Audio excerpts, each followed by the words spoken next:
Wonderful. Thank you so much. Welcome to meeting number 4 of our Community Advisory Committee. And today's topics are environmental health and mental/behavioral health.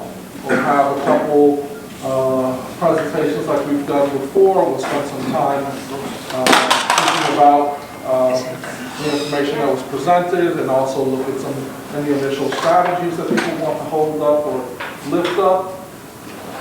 Also today we're going to have a short presentation from the superintendent to just inform us of the parallel process that the school has already done, to the school district has already done to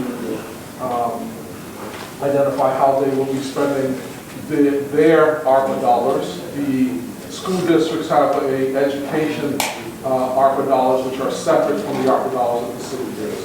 Those go through the state, the Department of Early Education. I'm sorry, elementary and secondary education, and are given to the district separately from the money that the city of Chelsea gets. So just to remind folks, we'll do a quick round of introductions, who you are, and since we're still in this giving thanks season, someone in your life that you're really thankful for. Someone in your life that you're really thankful for. So tell us who you are, and who's someone in your life that you're really thankful for. We can start anywhere and go around from there. Is there a lovely soul that would like to go first? Thank you, Alice. I'm Alice Marie with Bunker Hill Community College, Chelsea campus. I live in Chelsea and I serve on several boards in Chelsea. And on a personal level, I'm thankful for my daughter who's been struggling with health issues for the last 3 years, and then hopefully we're on our way to recovery. All right. Which way would you like to go, Alice? That way or this way? Mohammed loves you right now. My name is Mohammed. I'm also a resident of Chelsea, and I'm also on several boards with Alice as well. Somebody I'm thankful for, my mom. That we keep her grounded. All right. My name is Amanda Rosario. I am a resident of Chelsea, and I am thankful for my students at my school. Mi nombre es Angélica Vázquez y estoy agradecida con Dios. Mucha familia mía se contagió y aunque algunos murieron, mi mamá se contagió y está viva. Bueno. So la técnica colaborativa. I'm thankful for the values of my mom. I'm Rafael Maris. I'm the Executive Director of the Neighborhood Developers, and I'm grateful for my, you're not supposed to choose between your children, but I'm grateful for my 13-year-old son who is very independent, and if he texts me later on and asks me to pick him up in Revere, I will leave a few minutes early because he usually doesn't rely on me at all. I will tell you that the children always know who's the favorite. Parents say that they don't want to choose or that you can't choose. The children know. It's very clear. I was not the favorite. I have no favorite. Buenas noches, mi nombre es Mayra Romero, soy residente de Chelsea y participo en diferentes organizaciones aquí en la ciudad. Estoy agradecida por mis hijos. And thank you for the food.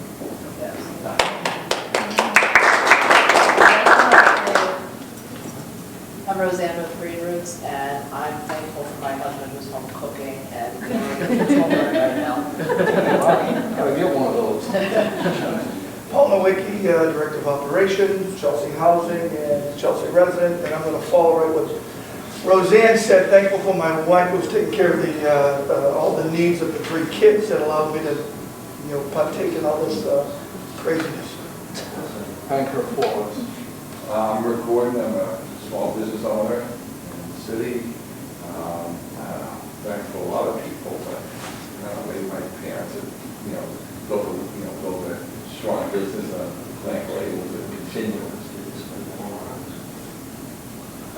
Carl Allen. I work for the city of Chelsea, and today I'm thankful that my wife is in Connecticut rescuing a cat, which she will bring home tomorrow. Good stuff. Hi, I'm Only Bacon, superintendent, and I will follow Roseanne. I'm thankful for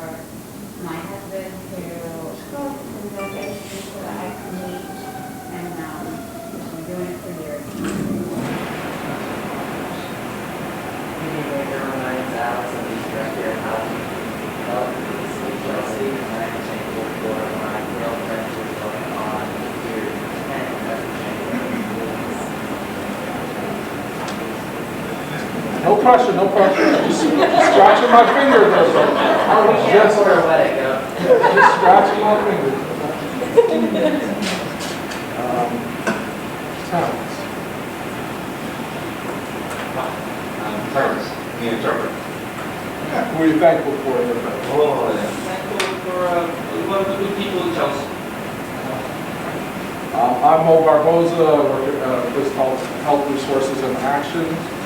We are contracted to facilitate this process, and today I would say I'm thankful for my mom. Helps me to be a full human being.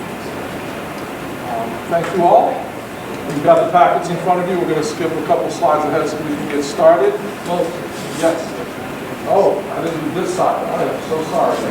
That's, Alice, it's nothing personal, Naomi. I was totally fine not saying that. Thank you, Mom. I appreciate you. Thank you, Mom. Here I am, just like rambling on. Naomi.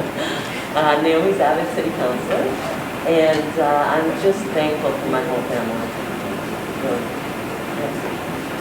Now you're making me choose someone to be thankful for. This is very difficult. Just saying. I thought I got away without it. I'm Susanna. I'm a Chelsea resident. Well, I'm thankful for many people. I'm going to say I'm thankful for my coworkers. It's been a really crappy 2 years, and they really support me. So. I know that there was an announcement today about indoor mask use and make sure that we're compliant. So when people are eating, please feel free to take your mask off and so forth. When you're not eating, put our masks back on. Am I saying that correctly? I know that happened earlier today. So. All right, let's move on here. So just our usual agreements: be present and engaged. One person speaking at a time. Really try to listen to understand instead of listening to respond. Step up and step back. Meaning participate. If you've been talking a lot, take a step back. If you haven't said anything, please step up. Take care of yourselves. We're all trying to do this during a pandemic with lots of other responsibilities. So if you need to do something, take a call or something, just step outside, take care of it, and come back. Be flexible. We're going to be using lots of different technologies to make this accessible and useful. Sometimes things aren't perfect. And then lastly, confidentiality. And that really is, I know it's strange to say that with a camera going on, but the point of what people share is what we want to walk away with, not the details. Right? The lesson that they share, not the details. Today we're going to start with environmental health. Next slide. So one of the things that folks will probably be familiar with is that Chelsea is an environmental justice community. And I'll just describe what that means. To be an environmental justice community, you have to meet 3 criteria. 65%, so the median income of your community has to be below 65% of the median statewide income.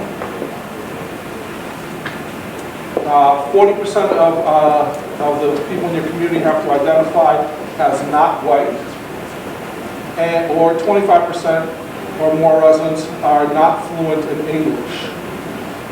So it's one of those 3 criteria, and Chelsea qualifies by meeting all 3 of those criteria.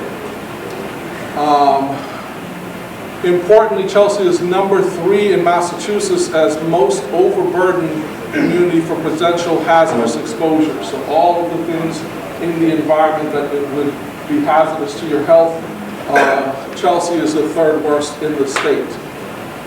The environment was listed as a top health concern for Chelsea residents in 2019, with some of the specific ones that we've heard: trash and litter, outdoor air quality, water pollution, airport and airplanes, and indoor air pollution as well. And that's in the environment around us. Sometimes folks will also add things like rodents, things like that. We've heard a lot about from the community. I was surprised to not hear noise on this list. Yeah, so it's a really, sometimes those things get buried in like airport and air pollution and airplanes, whether that's a noise concern or just an overhead flight concern. But there's lots of things in there as well. Any other thoughts on this? Questions? Next slide. Air quality. One of the things that we know in Massachusetts is that people who are Asian American, African American or Black or Latino residents in Massachusetts are typically exposed to more pollutants from vehicles than white residents. So that exposure includes tiny particulate matter, so on the order of PM2.5, which is, so it'll take a lot longer to try to describe what those letters mean, but really tiny particles that can pass through your house and can get absorbed in the lungs that are linked to increased heart disease, lung disease, and mortality.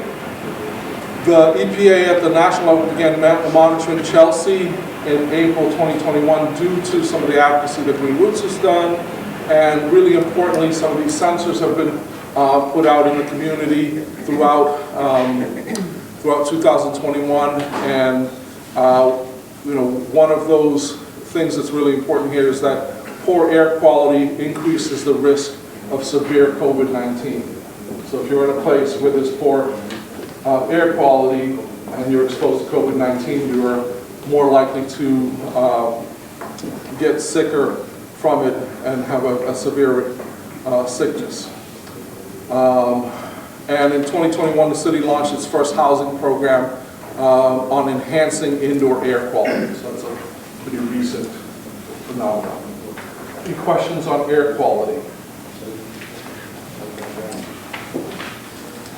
This is a map of air quality in Massachusetts, and some people love maps and know exactly where they are on the map. Other people are like, that doesn't help me.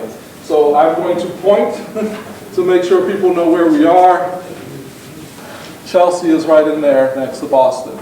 You see that's in the very, very red section, meaning that there's more on-road vehicles and a lot more pollution from on-road vehicles in that area.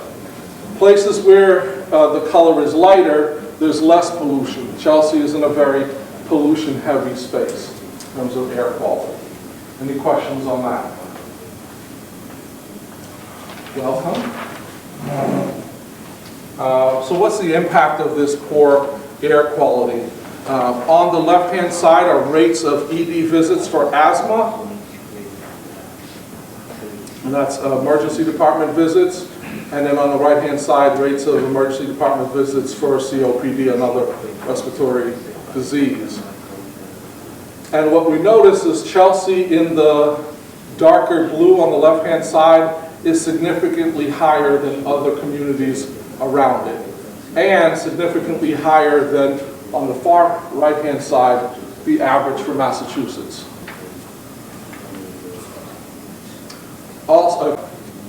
Also about 10.5% of Chelsea students have been diagnosed with asthma in the year 2016 to 2017 school year. So that's 10%, 1 in 10 students with asthma in Chelsea students. And that's diagnosed. You have the folks who haven't been diagnosed, so that's a fairly high rate. Any questions on this one? Do we know how that number compares to the rest of Massachusetts? We can look at that to see how that number compares with Massachusetts and maybe some of the communities around it.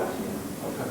I will tell you that part of the gap in data is many communities don't report the same things that other communities report. So whereas you might be able to get some of this data for one city, you might not be able to get it for the city like Revere, Winthrop. If you want those comparisons, we'll try to get something that's comparable and a statewide average. Okay. Any other questions? All right. Next slide. Again, the impact of poor air quality, the rate of emergency department visits, so ED visits for pediatric asthma. So this is children with asthma who had to go to the emergency room in Chelsea. Consistently exceeds 110% of the state rate. So this line here is the state rate, that's Chelsea up there. And for all of these 8 year ranges, Chelsea is much higher in its rate. And so that rate is per 100,000, how many people, how many visits, I should say. And again, this is 110%, so that's even above the state average. The state rate would be below that, below this line.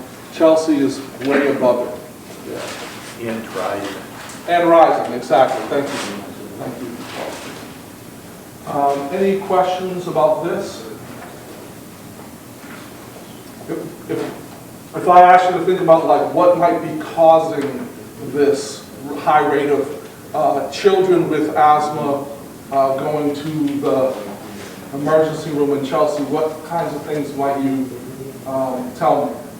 What do you think might be happening in Chelsea? Maybe the ventilation systems of homes are old and inadequate, not clean. Mm-hmm. And I'm thinking also if we're on the flight path for the airport, covering over some. Very good. Air pollution, whether it's indoor air pollution or outdoor air pollution, absolutely. Other things like mold and old housing or poor quality housing that has lots of exposures. Diesel trucks. Diesel trucks, yeah. Any other questions on this one? Yes? Is there any data available pre-2009? Pre-2009, we can take a look and see if there was a point at which it was on par with the state. Let's see if we have access to that information. I don't know. And one of the things I might ask the people who've been in Chelsea for a long time, is there anything that you can think of that has changed the environment in Chelsea in these years since 2009 that might have added to this air pollution? Class? Yeah, so I would add all the new housing, all the traffic, the diesel trucks, but also the New England Produce Center. The fact that we have more businesses at times brings more trucks to our city, so there's benefits and challenges when you have a community like Chelsea that has been on the go, right? So I mean, those are the consequences of growth and doing okay economically. So in the South Island, because you know the South Island continues to be a problem. The Eastern South Island. Yeah. Absolutely. Other folks, anything else? Well, I was going to answer your initial question about something that might explain or might contribute. These are ED visits, right? So they're not number of cases. They're just ED visits.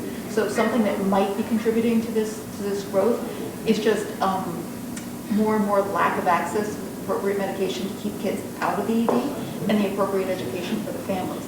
So the families can keep their kids out of ED. And I think those really have to go and be treated.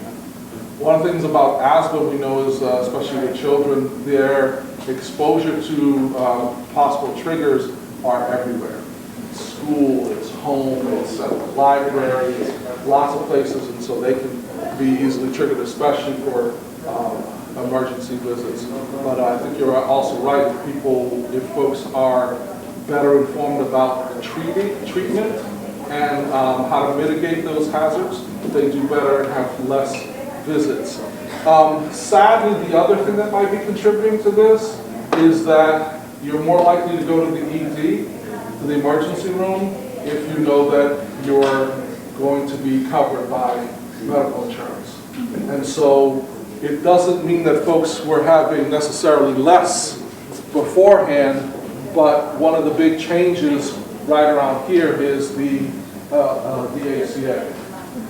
So with more people finding coverage and finding insurance, more willingness to go and be seen as opposed to suffering without treatment, which may have been happening before.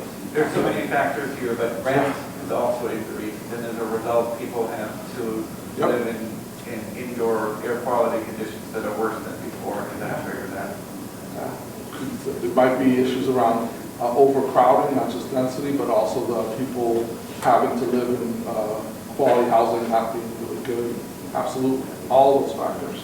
And that's some of the stuff that we want to really be thinking about, is how do these factors come together? And as we're thinking about strategies to address things, we might be able to address multiple things with a single strategy. All right, let's keep going. Lead poisoning. Lead, of course, is one of the most dangerous things for our environment and for young people. It was banned in residential properties in 1977 by the U.S. government. Over 55% of Chelsea housing units were built before 1940. Approximately 75% of the housing units were built before 1979, which basically means that they were mostly built during the era in which lead was being used in the housing. So unless you go back and de-lead housing, like strip all of the lead paint and off the housing, that is there, it's part of the house that you're living in. Children suffer heightened levels of lead exposure. City and community-based organizations manage multiple lead abatement programs for low-income residents, and that's about removing the lead there. Something that I did as a teenager was to go and do the de-leading of apartments that programs CBOs were doing at the time. Any questions about this? And again, you'll see that Chelsea is faring worse. Even though it's getting better, it's worse than the state average. And again, this is 110% of the statewide rate, which is how you know that it's problematic. Chelsea is much higher than that. Any questions on that one? All right. Now, I love maps, so I'll be in this space all day. This is tree canopy cover, and again, looking at the Chelsea area, so that's Boston, Metro and beyond, and then Chelsea specifically there.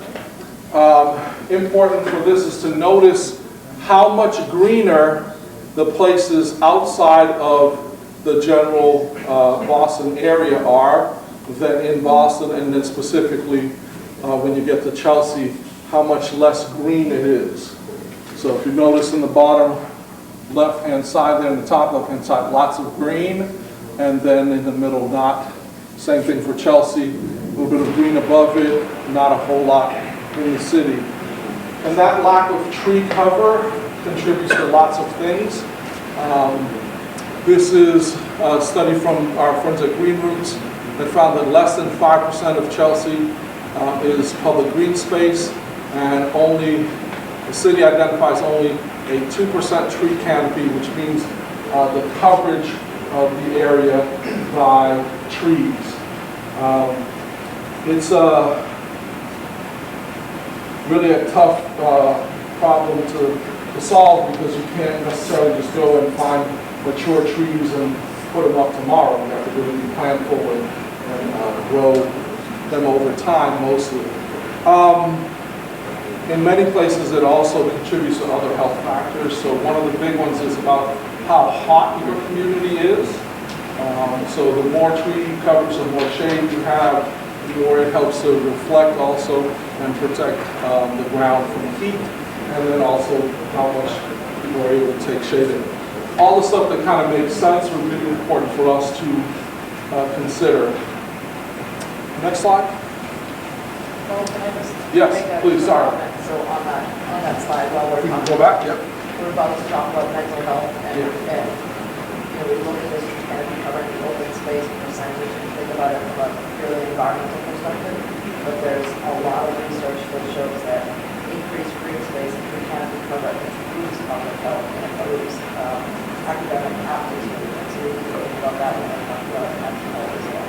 Thank you for that. It's a good reminder that a lot of cities, the reason why they've made the big public parks and open spaces inside their cities was for the mental health of the residents.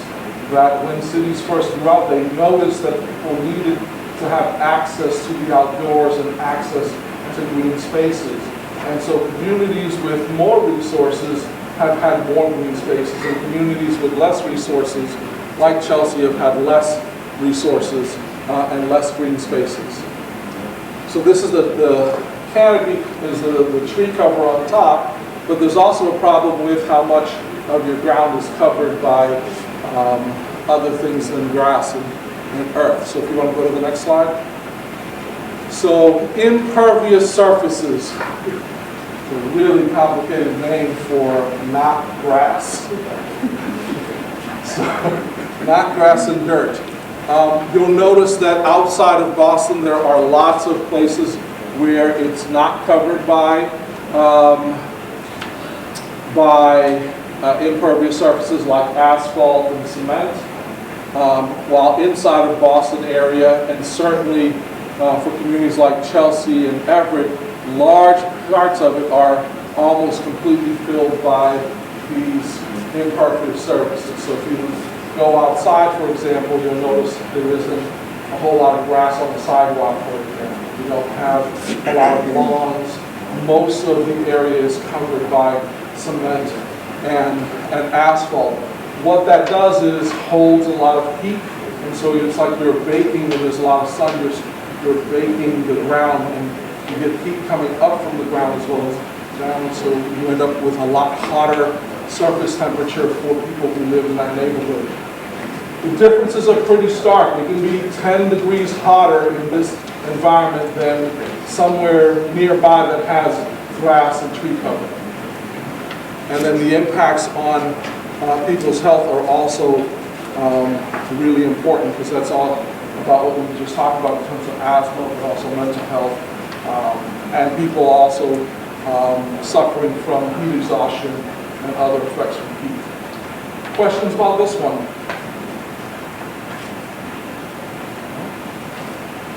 All right. We'll talk about heat next.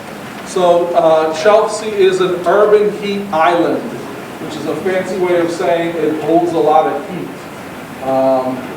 And you know, when I was little, I used to tell my mother, why is it so much hotter here where we live than like across the city where my cousins live? And you know, she would say that, you know, there isn't enough cool space on this side of the city. And that's the same for a lot of what folks experience in Chelsea, is that all the factors we just talked about make for areas that hold a lot of heat. And so this urban heat island, as defined by the EPA, as urbanized areas that experience higher temperatures than outlying areas. So literally these spaces are hotter than the communities around them. And heat exposure increases risk of hospitalization to heat stress, chronic conditions, heart disease, asthma, a whole litany of other things that make it harder for and really make a worse quality of life for people. If you notice on the scale there's some parts that are really in the darkest areas as well. Any questions or things you want to add to this? Yes? No? This is Heat Vulnerability Index, which is what HVI means. So the higher it is, the more vulnerable people are to heat in that particular area.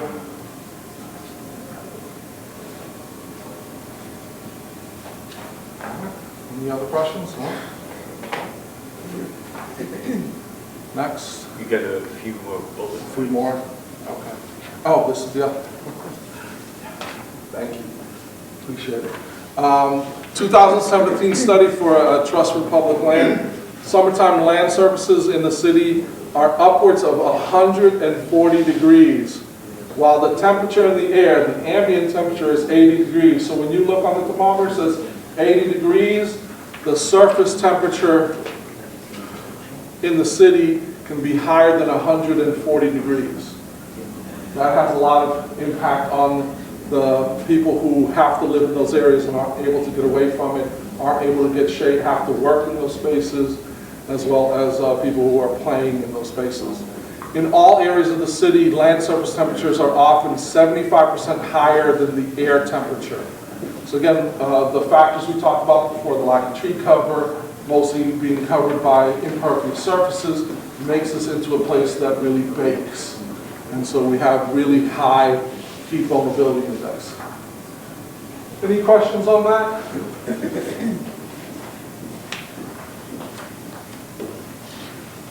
All right, one more.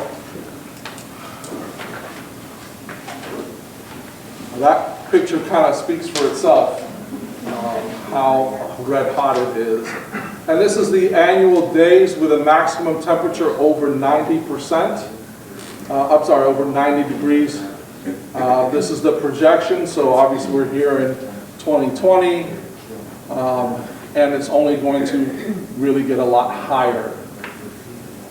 So this is kind of the max temperature, the max number of days. We're already at a place where, you know, this is 10 to 15 days, but in the next 20 years that could double in terms of how much, how many days over 90 Chelsea may experience.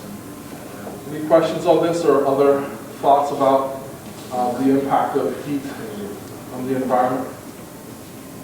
Yes, Amanda. Have there been any studies done that measure like the change in the temperature of the city over time? So the overall temperature for the city, or as they're showing here, where how many days over 90? Like the closest thing I can compare it to is like global warming, but on the scale of the city. Does that make sense? Yeah. Okay. I'm sure we can find something like that that gives us a sense of like what the average temperature has been over the course of some interval of decades and see where that fits. One of the things to notice is that that's usually measuring the air temperature and doesn't give you what it feels like and what people's experience is. The air temperature, you know, 80 degrees on, I'm going to pick on a city on the Cape. Let's say Nantucket. 80 degrees in Nantucket with the wind blowing, the breeze going, really nice. 80 degrees somewhere, if you go back a slide, somewhere in one of these really red zones, you're feeling a lot of heat coming up from the ground as well as the air temperature, so you're experiencing it as a lot hotter, and it doesn't have the same, you know, effect on you. You're not catching that breeze, you're not getting, doesn't feel comfortable, can be stifling, can be hard to breathe. Also all the other effects of it, including heat stress and heat stroke, etc. So it's really about like what the impact of it being this warm in these places. But we can try to find some of that as well. We have a few studies going on right now that are measuring temperatures over the last like few years.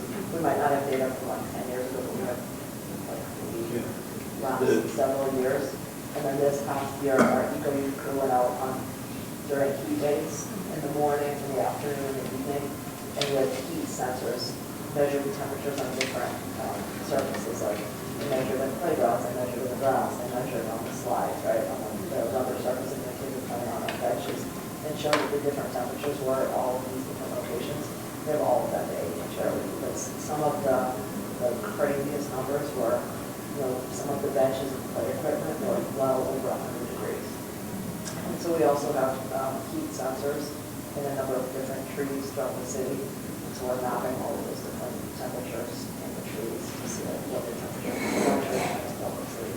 And then on a lot of roofs in the city as well, so what the city and looking at physical as well as much different neighborhoods and schools too. Yeah, we just don't have very long time series. Most of the work of putting up sensors has happened in the past couple of years. I think we have one longer time series from the group of D&D. But in general, people would just rely on the reports from Logan Airport and say, we're close enough. And the data, sorry if I could just interject, so the data that we've seen from Logan, like the national weather station, is cooler than Chelsea. Chelsea's like 4 degrees hotter than Logan Airport. Absolutely.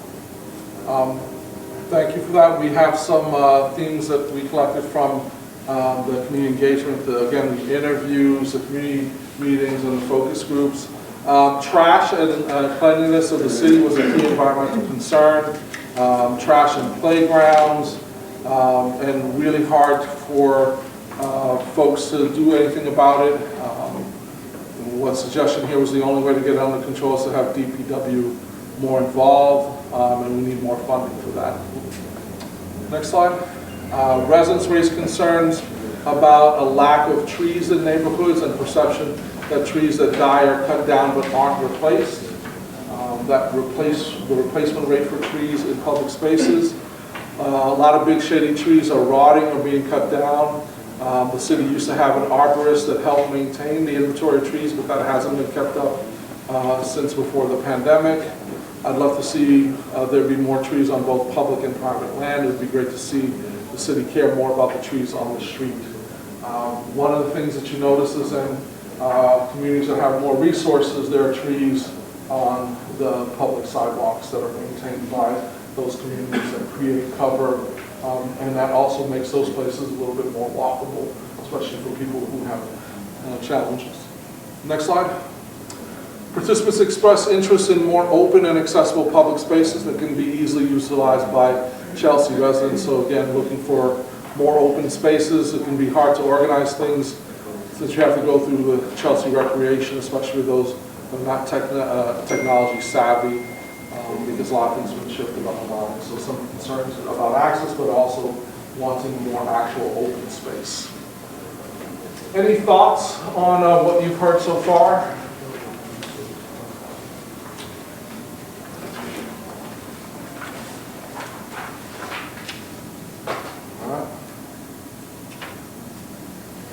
Yes. I was just gonna say, like, before we move to like mental and behavioral health and like coming up with a strategy, it's like very important to kind of like circle back to Chelsea being ranked number 3 in like the most hazardous exposures, and what intense students die below that. Those stats are absolutely insane. Right. So that's kind of what I want to focus on. So that the hazardous exposures are, you know, a combination of a lot of the things that you've heard about there, but that, you know, it's the alarm has been rang. And I appreciate you holding that up, because as we think about what the interventions might be or the strategies might be something to do about those hazardous exposures. Absolutely. Other thoughts on environment and open space?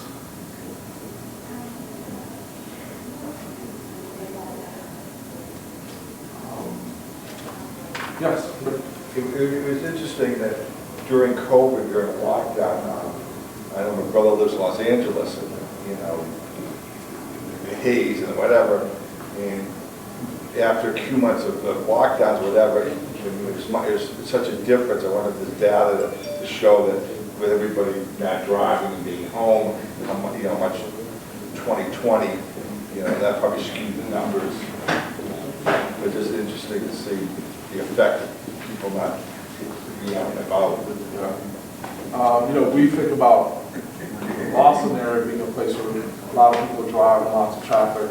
LA is on a whole other level of that, and absolutely, a lot of cities have saw the air quality go much better during the pandemic, and a steep rise as people started going back. Carl, you want to add to that? Yeah, one thing I would add is there was a press release last week from DCR that they planted 2,400 trees in Chelsea over the past year. Over the past several years. Not here, several Yeah. years. Right. Since they started the program. Yeah. It'd be great to get a map. Any thoughts or any ideas on what you might do to affect the environmental health of Chelsea, or to address open space in Chelsea? Any strategies that we might want to consider? And we're just taking some early ideas. So I would say that before we continue to give, you know, permits for new developments and all that stuff, that if there's not a big percent of landscaping, tall trees and all that stuff, that we should sort of like slow down on development, because this issue is never going to stop. I mean, we used to say, Roseanne, you and I used to say all the time that trees don't pay taxes. Chelsea has never had a huge priority when it comes to, you know, environmental justice. So I think that we need to figure out a way that the city council and the city of Chelsea really takes a look at what we're doing in order for us to address all these issues that are literally affecting our daily lives. And this is so connected to what happened during the pandemic. I mean, people literally were not able to go outside, and if they went outside, where were they going to go? We didn't have that many spaces. The Soldiers Home house now has a huge building there. We used to walk out there all the time with my grandkids. Now there's not much in that area at all. So I think, and then if I'm staying home during the pandemic, what am I going to do? I'm going to take a bottle of wine, drink, and then I'm going to cause myself more emotional stressors that are going to contribute to our mental health issues that we have. So I think that, it has to be a priority, and we have to institutionalize it. We cannot just talk about it for the purpose of talking about it. I think that it's time for, all these things to indicate how bad we're doing. And it's good that we have done, the trees that we have planted, but that's not enough. That's not enough. So, and we have to do it intentional. We have to be intentional about it in order for us to do change, to make change. Other strategies or other ideas for what should be done to address environmental health and open space in Chelsea? And again, we just captured some early ideas as a reaction to what you've seen.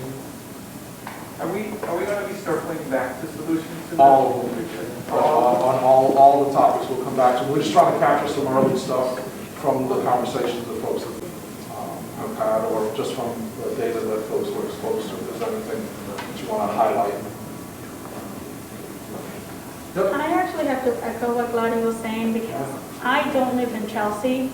I live in a town where luckily they do protect every single tree, even the ones in your house. So I feel that investing in what makes life better for the residents is good for everyone.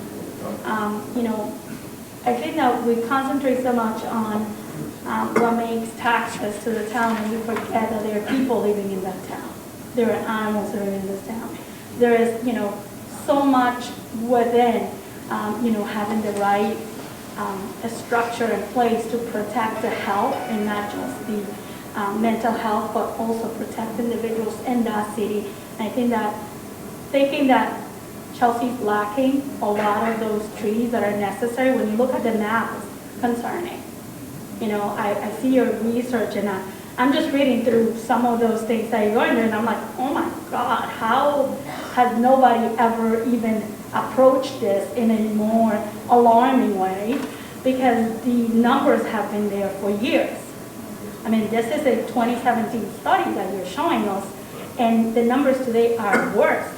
And to think that nothing is being done is, I'm not saying who's to blame, I'm saying what is going to be done, because it needs to be done yesterday. So I'm asking you, is there anything that you would suggest? I will say we have to think of planting trees and not just think that they are big or small. That has to be a priority number one. It has to be protecting the ones that are already there, looking at what people are doing in their houses to also retain those, and make sure that we have parks that are, useful for our kids, and also have trees, that we teach our children to, live with the trees and love the trees that are in their community.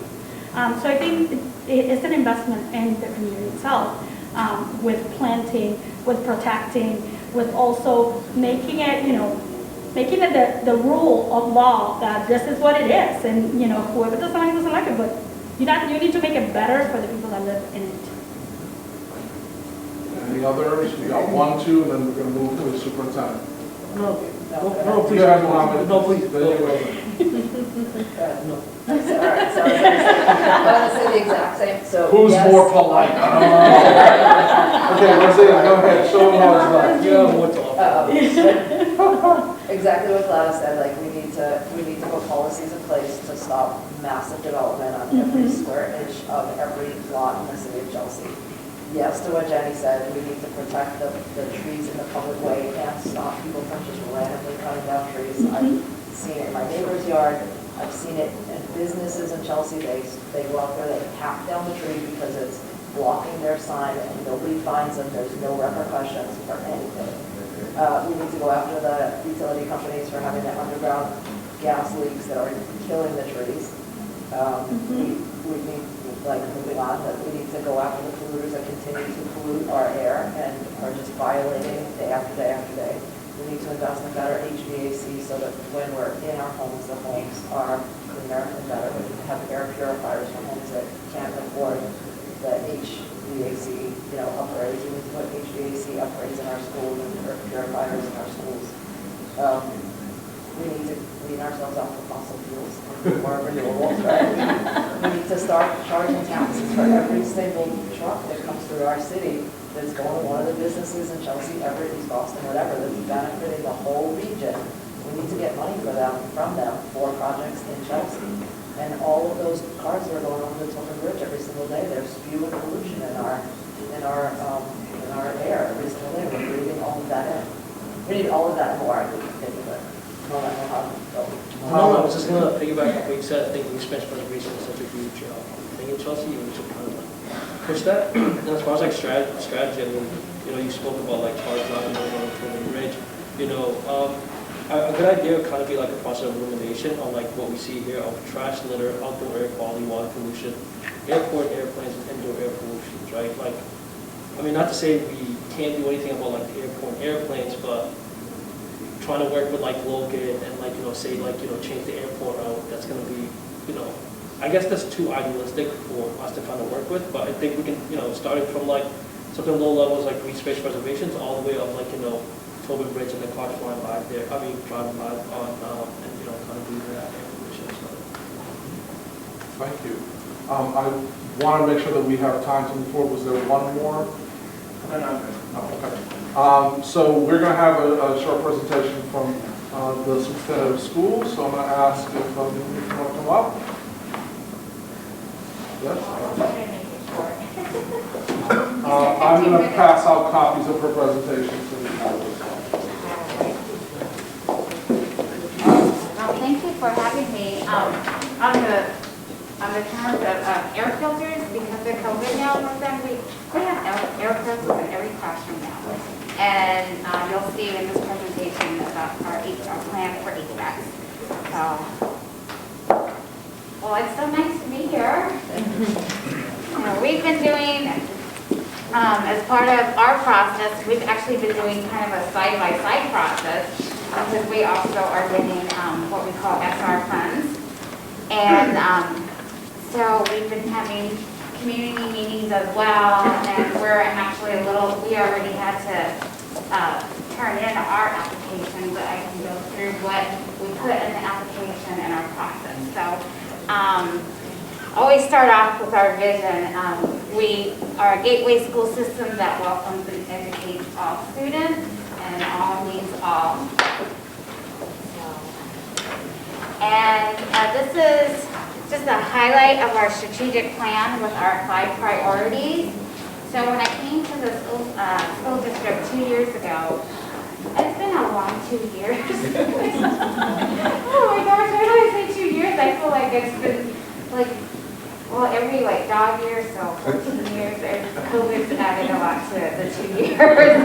So when I started, which seems like forever ago, I did a lot of entry planning and focus groups and listening to community members, internal stakeholders, external stakeholders, and just what's working in Chelsea Public Schools, what's not working, and what do we need to improve upon.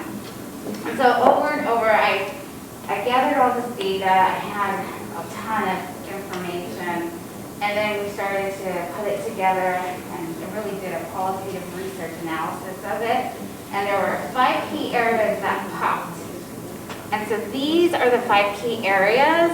And at the top, of course, I always start with a focus on instruction, because as a school system, that is our focus. So rigorous and culturally relevant instruction for all students. So making sure that our instruction is rigorous, but culturally relevant too, so that our students see people who look like them in the curriculum. And then the second is increased access to engaging and enriching opportunities for all students. So that's another way of saying before school, end of school, how do we ensure that we're educating the whole child? So we have them during the day, but how do we make sure that we're educating the whole child? So I used to be a kindergarten teacher. We did a lot of playtime, and playtime is important. And so a lot of times when we think of extended learning, we're always thinking of MCAS and how do we pass MCAS, but it's important that we give our kids social opportunities to do things where they can be creative and not always have to just focus on English language arts and math, because they can learn English language arts and math in other areas too. And so I always bring my former kindergarten teacher to the superintendency, because I think that what we do in kindergarten should just be a replication that we do K through 12 and how we teach early childhood. That's just my opinion. so that was the second, engaging and enriching opportunities. And so a focus on that was, what I heard was middle school, that we need to have more opportunities for our students in the middle grades. And so we're working on that. And then the next is to recruit, support, and retain diverse, high-quality teachers and leaders. So we've been really working on the retention of our teachers, but recruiting diverse teachers, because we really want to make sure that we have people who look like our students in front of them. So I am Latina, and my dad is from Mexico, and I will tell you my story. My dad came to the country when he was 12, and my mother is Latina too.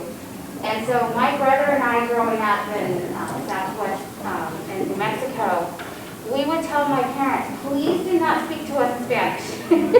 We don't want to learn Spanish, because we were taught to not be proud of who we are and where we came from. And so I grew up not speaking Spanish.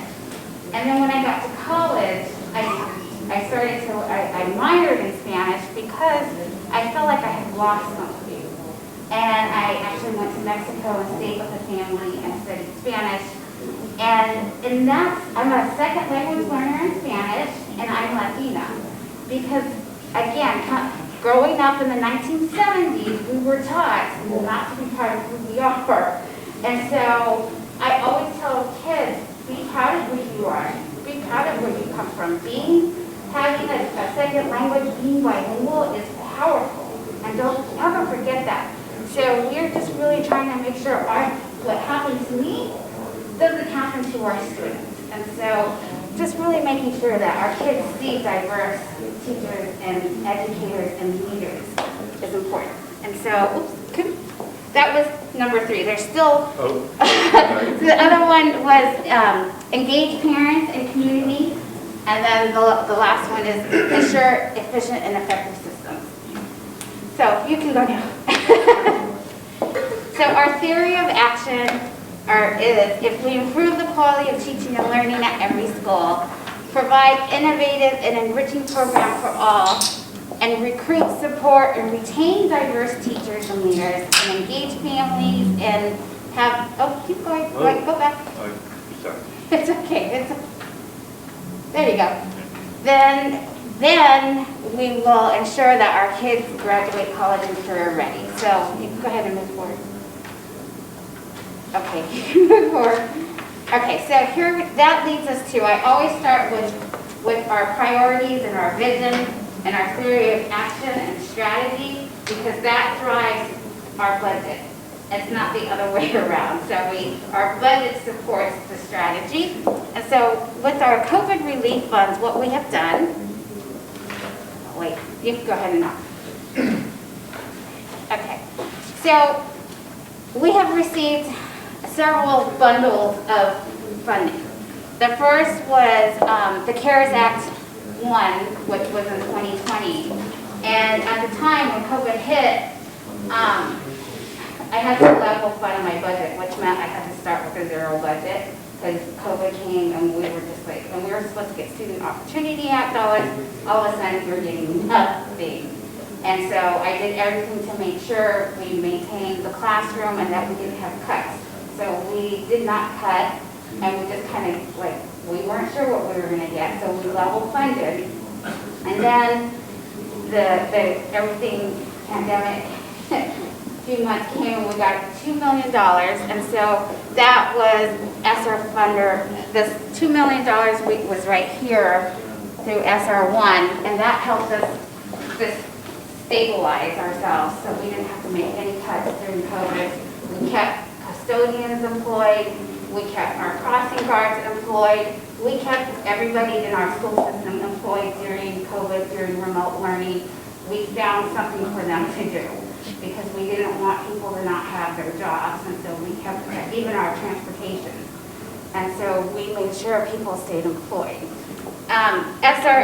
So that was SR 1, and then right now we're in the middle of using our SR2 funding. So we got, for this year, we got SR2, which is about $20 million. And we heard from our community years ago when I was doing my entry planning. And so I'll go through what we did with that. And then what we're doing with SR3 is basically maintaining SR2. So we can keep going with what we did for SR2. So you can see it here. So from March 1st, 2020 through December 30th, 2020, we got 1.4 million. So we maintained and we didn't lay anybody off. And we also used it for, we had to get laptops for teachers, air cleaning equipment for classrooms and offices. That was the first round. So we bought air purifiers for every classroom and office. We replaced drinking fountains with bottle fillers and classroom video equipment, and then take-home supplies. So when the pandemic hit in the spring, and then we knew we were going to, in the fall, be in remote learning, we needed to get supplies to send home for children to have at home. So we bought art supplies, and we bought supplies, and we told the families, please come to the school and get supplies, so that way your child will have school supplies during the pandemic. So that's how we spent the first, and you can just forward this along. All right, and so here's with our SR1 dollars from July 2020 to June 2021. We got another chunk of money. And we moved all of our school nurses and nurses aid to this fund. We moved our social workers to protect them. And then we added family liaisons, parent liaisons. So that was, and then SR2, we're currently using the dollars from the stimulus fund for SR2 right now. And we got $9 million. And these funds are one-time, just like ARPA, these are one-time funds. And so I try not to invest in too much personnel and human resources, because once these funds run out, you're not going to have it, and then I have to lay people off. And so, and we have guidelines. There are certain things that we can spend our dollars on. And so what we did at SR2 was really to help schools reopen. And so we spent a lot, well, and here's some other things that they had wrote. In the grant, it says that this was for learning loss, to support learning loss, social emotional support, parent engagement. And so those were the things that we could spend this money on. So we sent 81% was set aside for salaries and benefits. The non-salary uses were COVID testing. We have COVID testing in our schools, temporary cleaning services. So if you go to our schools right now, we have our custodial staff, and then we have extra staff that are cleaning and wiping everything down. We are using this to pay for rent, because we're relocating Chelsea Opportunity Academy, and we want to relocate the intergeneration literacy program so that they have their own space. And then we spent it on professional development relating to equity and diversity and trauma. And so here are the positions that we have funded with our SR2 funds. So we added 67 positions with this funding. because we're taking care of remediation and what they call learning loss. And so what you can see here at every school where we added a teacher at the Early Learning Center, reading specialist. We added 5 reading specialists district-wide. We added EL teacher, classroom teacher, social workers. We added social workers and school counselors at our middle grades, but this is the ELC, and our paraprofessionals. And then at the elementary schools, again, you'll see we added 4 reading specialists. And the reason why we added the reading specialists is because we know that kids are learning to read in our elementary grades, and because they're on remote learning, we wanted to make sure that kids who would fall behind would get the supports they need. And then we added a teacher at our Caminos program. We added 7 paraprofessionals in grade 1. So every grade 1 teacher got a paraprofessional to support, because in first grade, you're still teaching children how to read. And so to be able to have another person in there and say, I'm going to work with this group of students and the teacher's going to work with this group of students is helpful. Can I have a question? Yeah. So those positions are funded by the grant? Yeah. So they won't last Eventually, forever? so our plan is so these positions are funded by the grant. And when our Student Opportunity Act money also kicks in, and so then we're going to be able to carry these over eventually over. So, it's a tricky process because I'm not going to be adding a lot of positions in SR3.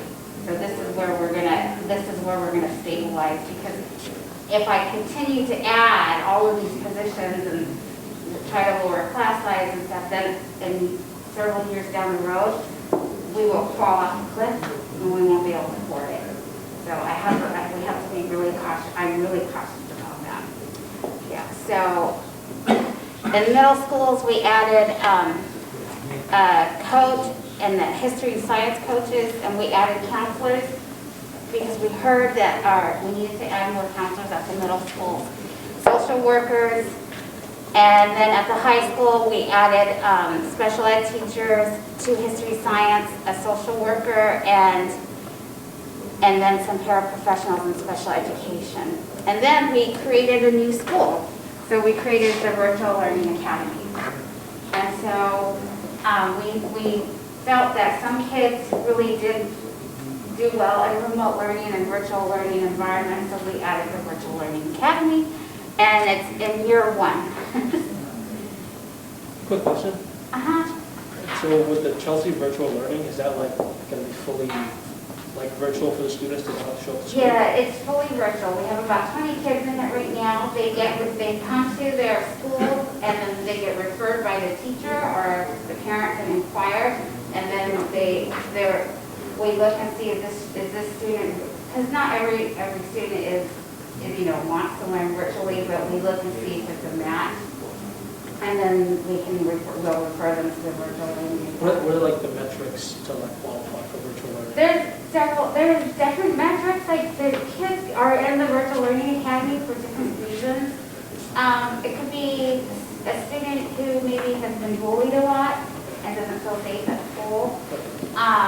Maybe a student who is working part-time and can't go to, we have mostly high school students, okay, but working full-time and needs to support his or her family, and this is the option that works best for them. If you don't Alex and then Gladys. Alex. I have a question with the virtual school now. Do you have a large number of students who are homeschooled, and would you perceive that some of those would move into the virtual school? We have a very small number of students that are homeschooled, so I would say we probably have about 15 students, because we have to approve the application.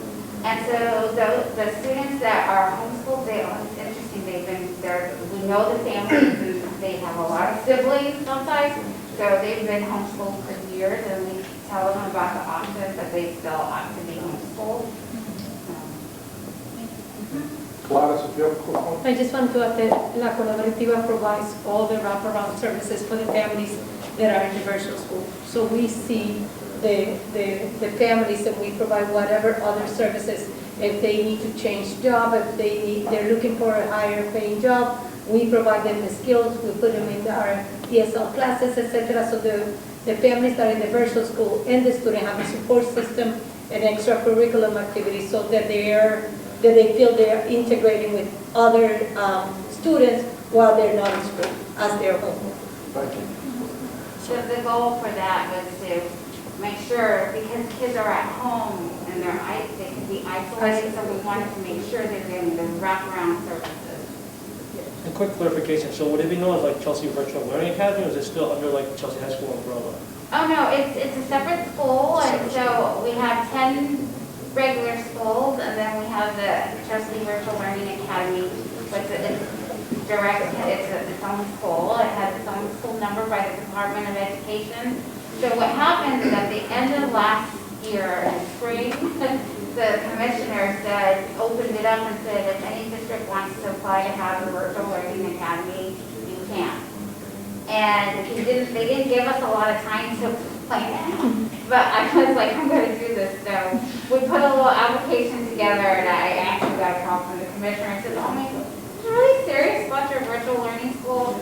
Because your application's not that. I said, I know it's not that strong, but you didn't give us a lot of time to work on that. We're going to work on it over the summer. And he's like, okay. So I was just a placeholder because I wanted so badly to do this. And so, then we worked on it over the summer to get a better plan for it, and they're like, Betsy approved it, said, okay, okay. So it's its own school with the principal. We have the best principal there. She was in Boston, Day and Evening Academy. She's seasoned, and it's humming. I mean, it's a lot of work to get it off the ground, but she definitely has gotten it off the ground, and eventually with the numbers that we have from the school, it'll pay for it. Will definitely, it pays for itself. So down the road. I want to make sure we get through the rest of the presentation. Thank you. About 5 more minutes. SR3. So SR3 is where we are currently. We're paying for everything with SR2, but then we just applied and we submitted our application several weeks ago for SR3.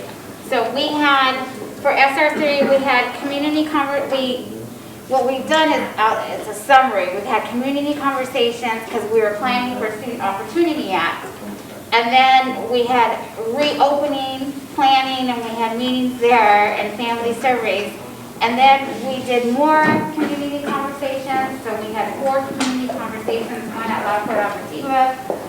We met with students, and then we had 3 online. We had some for staff and some for community for SR3. And then we submitted our application, so you can go ahead and, so here's how we can spend the money. At least 20% of the money has to be set aside for mitigating learning loss. So that's $4 million. $4 million has to be set aside for learning loss and for instruction. Other areas that we can spend this on and that were allowed by DESI are COVID response and preparedness, improving indoor air quality, educational technology, student mental health, and summer learning and after-school programs, which is perfect because that aligns to our strategic plan. So we're getting a one-time $20 million funds for this. And so here's how we're spending it, and I'll try to go fast. So mitigating learning loss, we're spending about half of our money on mitigating learning loss, $10 million. We're continuing the SR2 funds, so Naomi, to your question, so those FTE will go another 3 years so we can absorb them. And then we're looking at curriculum that is aligned to standards, high quality curriculum, and relocation costs for Chelsea Opportunity Academy, extended learning and Edgenuity and tutoring. Edgenuity is online learning that we're using in the virtual academy right now. We'll continue to use even at the high school for credit recovery. And then we have continued nurses aides, temporary nursing services. Our nurses are really exhausted right now. And I had to do a wage reopener, so that way I could pay the nurses more so that they would not quit on us, because they were just so exhausted. Because imagine, every time a student coughed, the teachers would send a student to the nurse because they thought they had COVID or a sneeze, and then they're having to do COVID testing. And I was going to have probably lose a lot of nurses had we not done a wage reopener. So we've hired some more nurses, temporary cleaning services, and then PPE and COVID-related supplies. Our disposable masks for kids are going like rapid fire. So if a kid doesn't show up to school, we're like, the masks, we're like, here you go, and they're everywhere. But we keep buying masks, so continue. Oh, and then we do have a new HVAC system at the Williams School right now. And then the Clark Avenue was built in 2018, so we were fine with that HVAC system. So, and then, wait. So we're still working to improve the air quality. We have set aside $8.5 million for the HVAC systems at the Early Learning Center, the Mayor C. Burke Complex, and the high school. The HVAC systems, we've been keeping them up, and we have them inspected, and they're fine. But they're nearing their end of life, so we're going to replace all 3 of them at the Early Learning Center complex and the high school. And then educational technology. Oh, wait, where's the student mental health? Okay, educational technology, we're going to continue to fund hotspots so that kids can do homework at home, and additional software. So. And then student mental health is huge. We're going to continue with the social workers and the counselors that we added at SR1, so they're going to continue. And then we're going to hire outside counseling. So our students definitely have needs right now, because they already have needs, and because of the pandemic, they still have more needs. So. And then after school learning, we're going to continue with our summer learning and our after school programming that we've already budgeted for, and SR2, we're just going to carry that over. So that's $700,000. So the total, and you can see how we broke down our SR3, $10 million into learning loss and accelerated learning, COVID preparedness, $500,000. Improving indoor quality, air quality, was $8.5 million. Educational technologies, $300,000. Student mental health, $150,000, and summer learning after school, $700,000. And it's interesting, when we submitted the application to DESE and we got it back, they're like, this is exactly what we wanted you to spend the money on, with the indoor air quality and everything. They loved our application. So that is it. And so those are the priority areas: mitigating learning loss, COVID preparedness, indoor air quality, educational technology, mental health, and student learning before and after school. That's it. All right. Well, let's thank the superintendent for coming to Is there any other questions, especially if they relate to how these dollars are different than what we have? I've got, can't see your name from here, Jenny? Jenny, Jenny, and then Gladys, sorry. So I had a question. So we've been looking, I love what you did with adding counseling and social workers to every school. I feel that, it's absolutely necessary. It's a strategy to win. Do you consider anything on improving food quality, especially considering this is a gateway community and kids suffer on that aspect of their own houses? And then do you thought of even more, putting more money into mental health, considering, the middle school kids, there are a lot of issues in the studies that show that that's where things start, right? Yes. So we added the school counselors to the middle school. And every middle school has social workers already and have one counselor. And that's why we added school counselors again, another round to the middle school. And I know the ask from the counseling department is now going to be for the elementary schools to have school counselors there. We have a cadre of 20 social workers. We are so fortunate at Chelsea. My predecessor did an amazing job of making sure we had social workers, and so we continue to add. But we have more social workers than we have school counselors right now. So I've been adding school counselors because school counselors that take care of what we call Tier 1 and Tier 2 mental health issues. And then the social workers are taking care of the real heavier issues. So I've been working on Tier 1, like the foundation, and then if we have that taken care of, it won't rise to the higher level. So we're still adding. We also have, now this is just SR3, we still have Student Opportunity Acts and our regular general Chapter 70 funds. And so as we're building, we have to, like I said, we know these funds aren't going to last forever. So we have to, we're going to continue, but I can't continue to add because then I'm going to have to cut positions.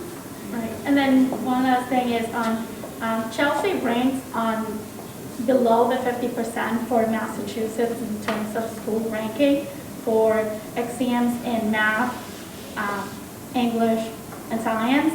What is going, how are you going to work on that with this plan? So with this, you can see we added reading specialists, 5. We added paraprofessionals to first grade classrooms. We're adding before and after school programs. And there's a strategy. And so I have also, we are doing what we call instructional rounds in our schools. So we have administrators making sure that we're in classrooms, so we're working on the rigor. And there was $1 million set aside for curriculum, because we want to make sure that our kids are getting a rigorous instruction. And so we're also doing a curriculum audit right now and looking at what we're using and saying, is this meeting standards? And if it's not meeting standards, then let's find curriculum that will meet standards. So we have put that set that aside. And we're in the process of doing that curriculum audit. Go ahead, so make sure you ask your question and then we'll have to move. Mucho respeto por todo el trabajo que has hecho. Una de las preocupaciones que yo tengo, and I just want to sort of like, in looking at the budget, you know, accelerated learning is like $10 million, and then you have the improving indoor air quality.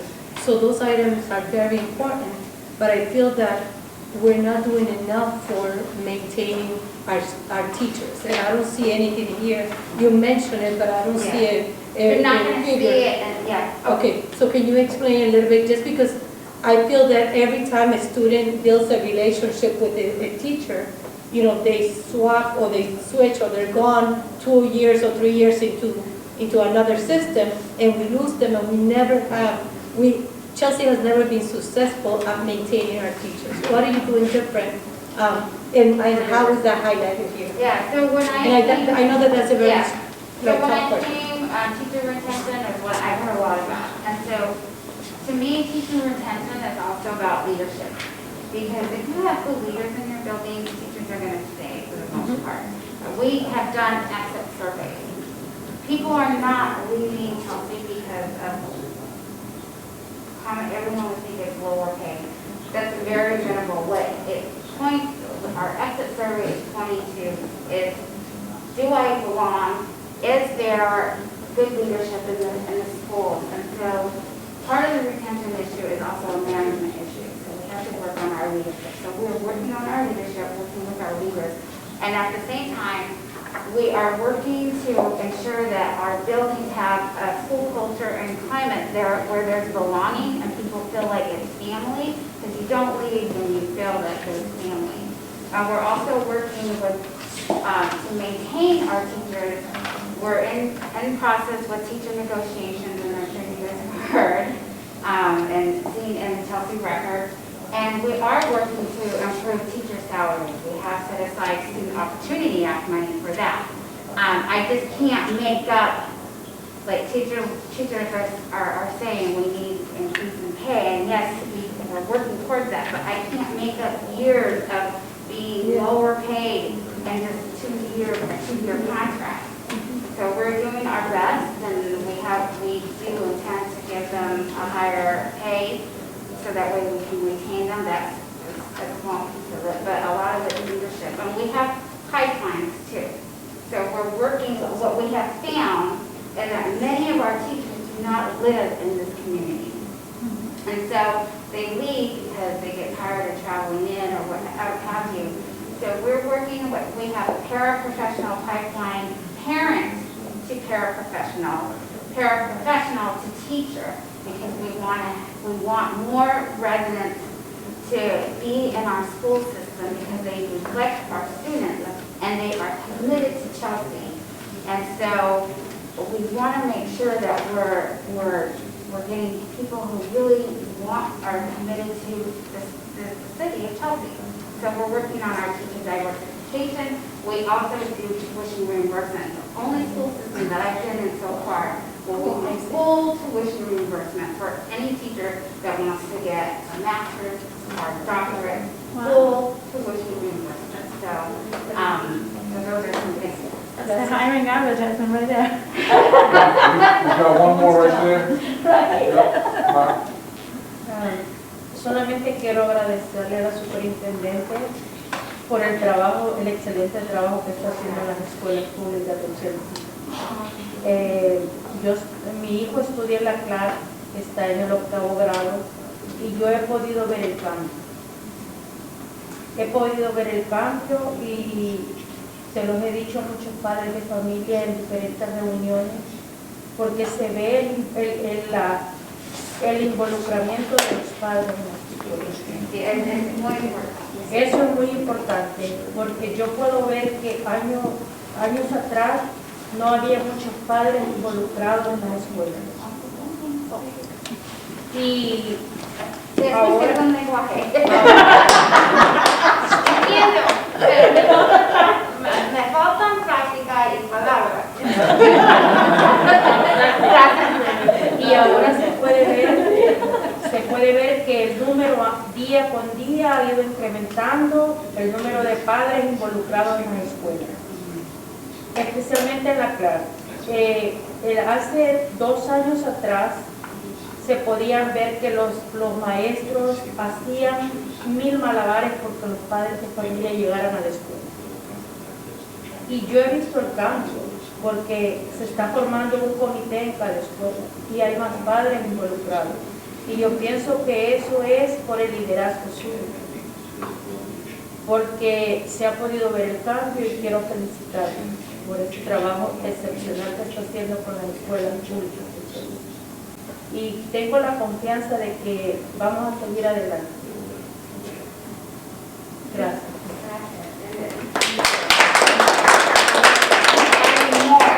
More parent liaisons, lots of things, because we need to engage our families. I can't stop you, Suzanne. It's a really quick one, but it's a really important one, and it's the reason I'm here as part of this committee. I want to talk about the trauma-informed classroom. Yes. So I know that Chelsea did a really good job of trying to measure, trying to capture what trauma looks like in our students. And it's an ugly picture, yes? And it's certainly not a picture that $150,000 is going to alleviate by any means. And I know that you know that. So my question is, how can we really advance that trauma-informed classroom and do it across the board in all grade levels, from kindergarten, from pre-K, all the way through the high school? Yeah, it's huge, and part of the reason why we formed what we call a children's cabinet about almost a year old was for this exact reason, because I realized during the pandemic that we can't do this alone. Like, the school system cannot do this alone, and so we needed to engage the community and say, we need everybody's help. So the children's cabinet, we had Boston College come in and they did a needs assessment again, and they listened to the people, like a group like this on the children's cabinet, and the 3 things that popped, and one of them was mental health. And so we have a mental health working group that was empty UH, Boston College, all of our mental health partners, and our social workers, our lead social workers. My equity officer, Dr. Sandy, is a social worker, so he is now over all the social workers. So we're looking at developing a pipeline and the only Latino social worker program that I know of is at Boston College, and we're going to be pipelining to them. And we're going to train and have them in our schools, and they'll be bilingual social workers. Because what we have found is that in the traditional programs, they're not equity-based, and so we're going to have equity-based students who are studying, and they'll be bilingual too. So we're going to be a site for Boston College.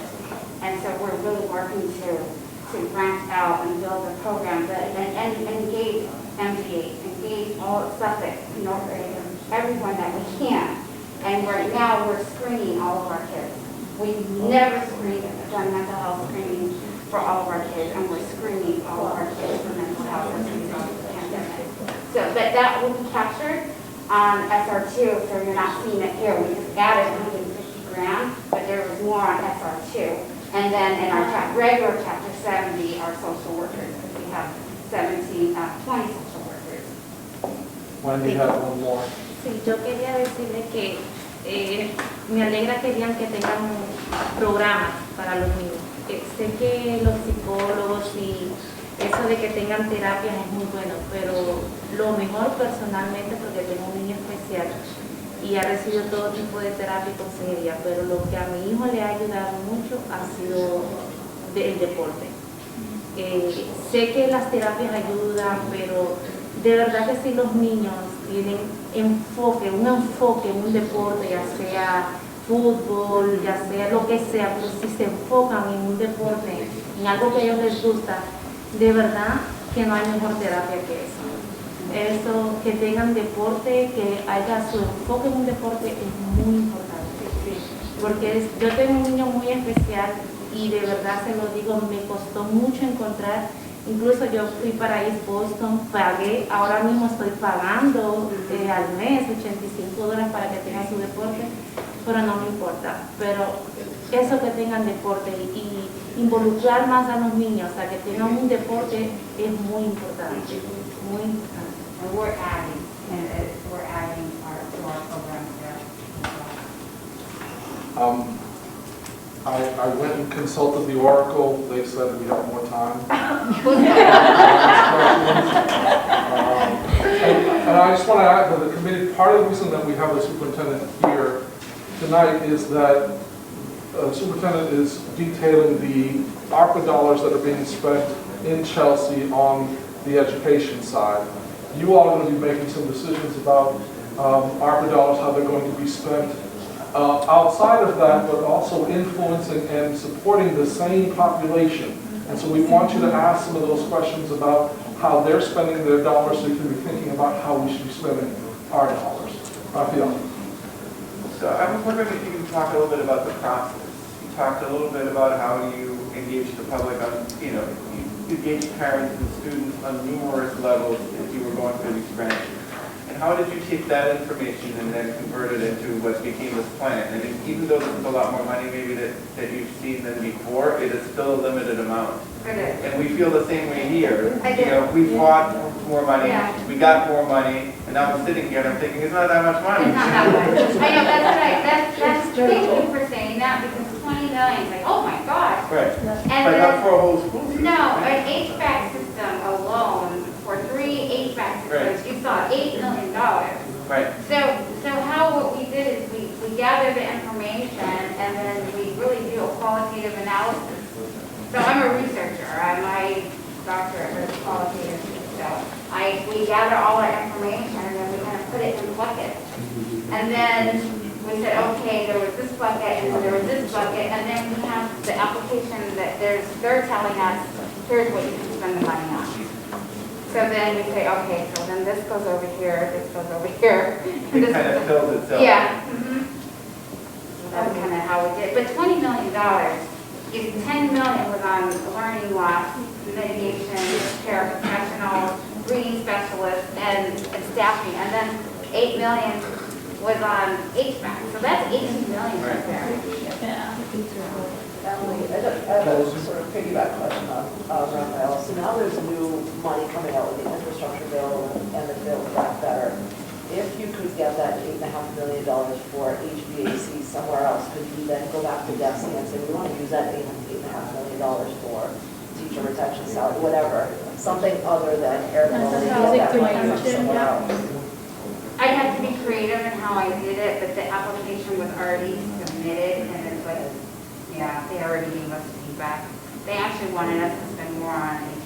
Can I just just bring to close this part up? I think it's really important for us, if you can help us understand what the limitations are on the money and where other pots of money are and what we should be focusing on. Because so far we've had wide-ranging conversations, and I was part of this problem, where we talk about what all the solutions are that we usually talk about. But what can we do with this money is really the question for us when we talk about the solutions. And we got to be smart. We don't want to spend it on something that there's another potential source of funding for. But you know we're spending it on this. Right. So maybe it ends up writing itself, maybe not quite, but it would be really important for us to understand that before we have another wide-ranging conversation about great solutions that may not be appropriate for this funding, or may not be strategic for this funding, or may not really be funding. So one of the things that we can provide is just mapping out what some of the coming dollars are and what they're for. Right. So you have a sense of what is already going there, which is the reason why we had the superintendent come today. And that'll give you a sense of what is narrowly being focused on other areas. The pot of money that we're talking about is the most flexible money that you have. And so that's the part that's why we're wide-ranging. And also that you can think about how what you choose to invest here builds on, supports, impacts what other folks are doing either here locally, regionally, statewide. One of the challenges to all that is, the legislature is just starting to get the dollars off the door. So, we would have loved to have known 3 months ago what they were doing. They haven't decided yet. They haven't decided yet, so we don't know yet, but we have an idea of where it's going based on what the House and Senate decide. I've got two hands on this side. Yep, Jenny? So another thing that I was thinking of is college readiness for high school students, right? And also thinking that we are in an immigrant community, that a lot of those kids will not be going to college for export reasons that we will discuss. Is there any other after program that is being considered so that they are prepared at least for a job force, so that they can go into the job force? Because la colaborativa can only handle so much, right? So there should be some other strategies in place, especially from the high school, to get these kids ready to go into the workforce, besides the basic education that they're getting. Sports with mental health is phenomenal. I'm glad you mentioned it. So to piggyback on what Rafael was saying, when we're thinking of how or where to spend the money, we could, automatically say here, there. But it would be great if you can tell us, how or where you see this going. Yeah, if you were to go back to the priorities, you would see college and career as a priority as one of the 5 priorities. And so we're also on children's cabinet. It's broken into 3 areas as well, and there's a college and career area. So we're working with partners, Alex from Bunker Hill there. We're working to build out college and career K through 12, and actually K through 16. Because what we're finding is that our kids are going to Bunker Hill Community College, and we know that once the kids graduate from Bunker Hill Community College, if they finish, they'll go on to, normally they go on to a 4-year college. So we're working on retaining our students that go to Bunker Hill College. The city alone, I believe scholarships this year, paid for 33 students for scholarships, and that's funded by the city. And so students who were in our early college program had access to scholarships, and then city manager goes to city council, and city council approves the scholarship. So we have that pipeline. And so then we also have our pathways at our schools. We have an education pathway at the school. We have a biomedical pathway at the school. And so we're looking to build some more pathways at the high school. And so that's part of that's going to be coming. No, we still fund it. But I have a new assistant superintendent who's ready to build the pathways today, and I'm like, cool,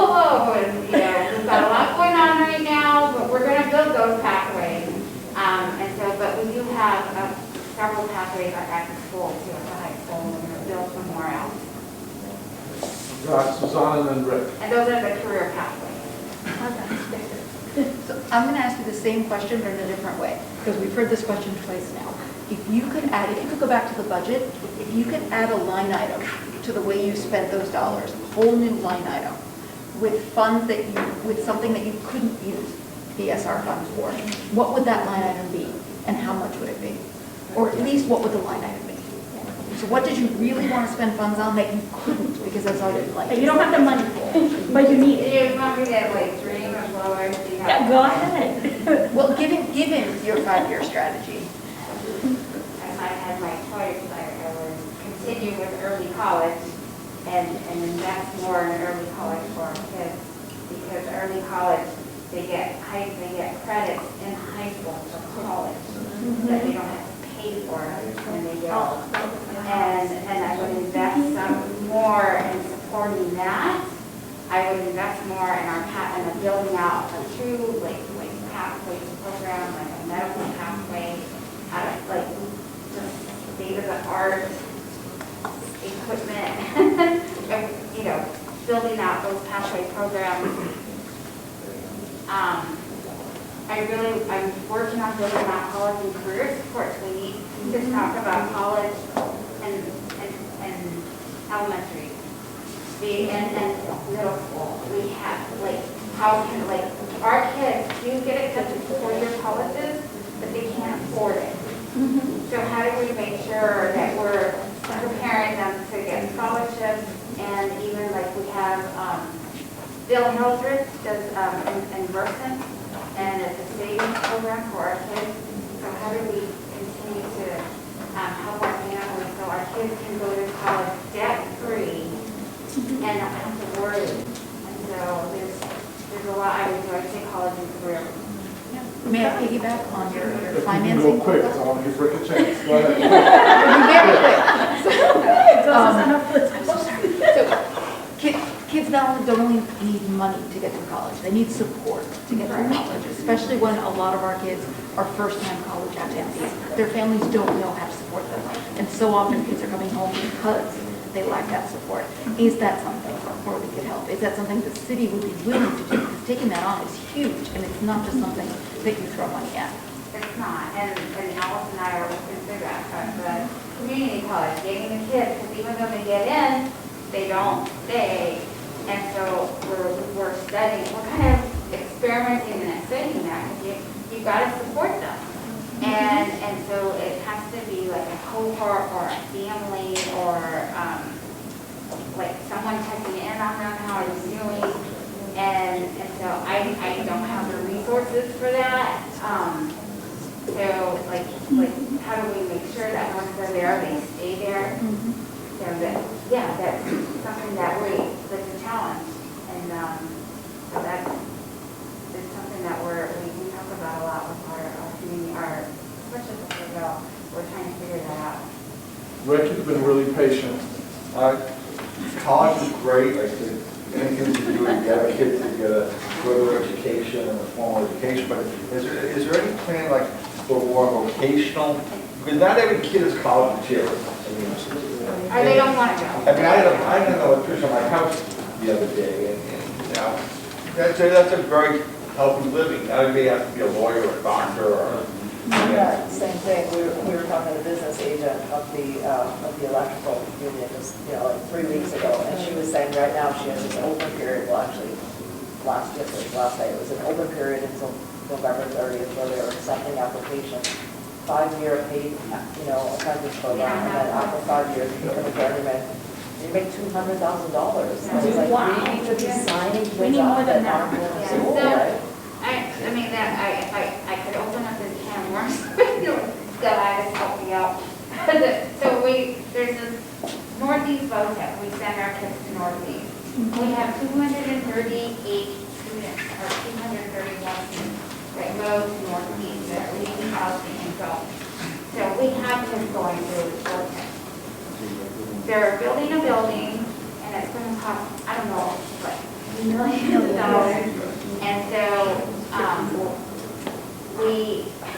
this is hard for me because I'm an educator, and because we have 238 kids, the way they did that, the way that the cities would pay for this is Chelsea would actually have to pay more than other wealthier districts.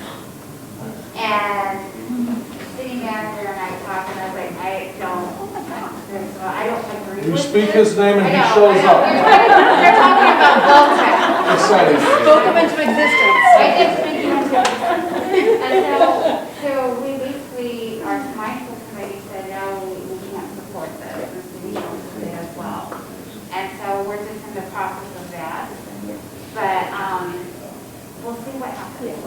We were very close to expanding and creating programs to expand more access to the vocational school, but when this situation came about, it halted everything because the city of Chelsea doesn't have the luxury to pay more than other cities that are extremely wealthy. It's unfair for all of us. So I will say, if whatever happens, I have several friends and superintendent colleagues in other cities who have low-tech schools who said they'd be happy to take our kids.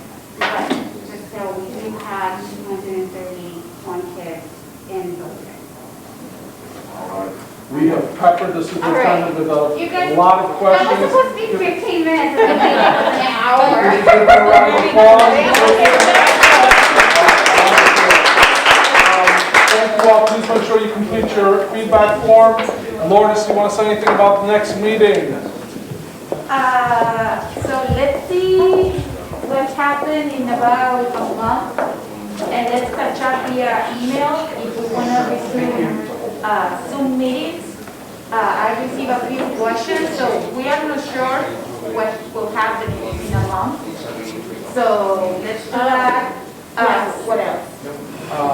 We know that we need to still talk about mental health and behavioral health, because we didn't get to that part, so we'll add that to the beginning of the next meeting when we come back. We have that scheduled for, anybody has the next date? I believe it's in January.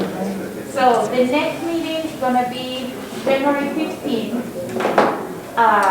We share with you the shared document that you can drop all ideas, comments. You also have access to the Dropbox. Feel free also to add information.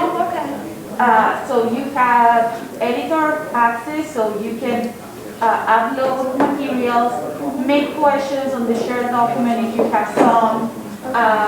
I do have the community, the Chelsea Public School 5-year plan, so I will also put it on the folder. One more thing is, we'll be taking questions about data. If there's any other questions about data that you haven't had a chance to ask, or you thought about something that maybe we should try to get access to, if you could try to get us those questions by next week. We'll do an initial round of it then. We're obviously going to have to do some more mental health come January, but we'd like to be able to start to upload there some of the data that folks have been asking for. No, I think the heat island, is there any way to find out what's causing it and? What's causing it? Yes. The two things that were listed there today are the causes, which is the impervious ground and the lack of tree cover. Yeah, I was looking at the research document that you actually identify as the source, and they still not 100%. And that is a 2017. Is there anything more recent in terms of it? Because even a Boston Journal research showed that it increased by three